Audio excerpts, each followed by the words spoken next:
What's good, folks? You already know what time it is. We are back with another dope segment of Weekly Views as usual. Today, we're going to be talking about the It's a Blur tour, the concert featuring Drizzy Drake, J.COLE, and Lil Durk. If you haven't been to this show, if you haven't got to see it yet, if you can make your way to any other city, because they done with Texas. So if you try to catch one in Texas, it's a wrap.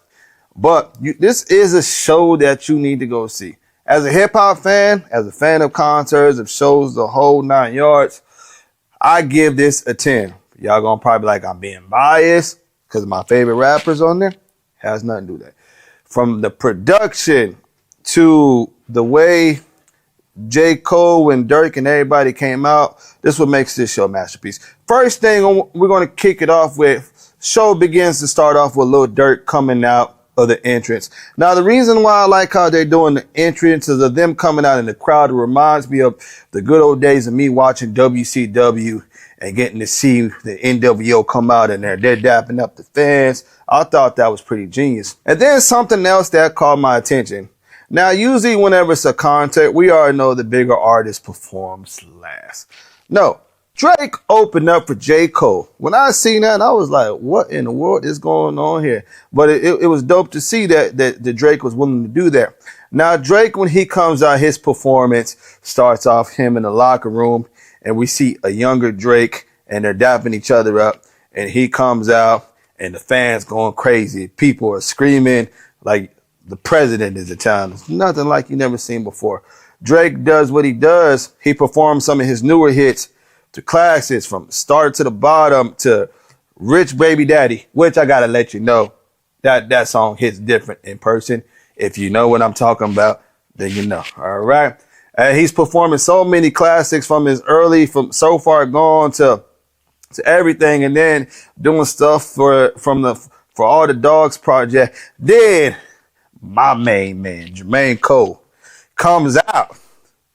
The God. J. Cole is the God. J. Cole comes out and does his entrance. He starts doing all the classics, a lot of stuff from Forest Hills Drive. And he starts doing some of his current stuff. And then him and Drake, they performed in the morning in first person shooter. And when I seen that, I went crazy because it's never... I've never seen that. I've only seen that on TV or at award shows. But to see two of the biggest artists out right now at the same time, on the same tour, on the same stage together, was crazy. And then Drake closed out the show. But overall, again, I gotta rate this concert experience, a tour. The tour, I gotta rate it a 10 because it was a lot of effort, money, and production and put into it. One thing I can say about Drake, I've criticized him in the past, which I still will criticize him, right? That's what I do. But amazing performer. And this dude has been doing shows back to back and 2 nights back to back in the same arena. How many rappers are doing, how many people are doing that?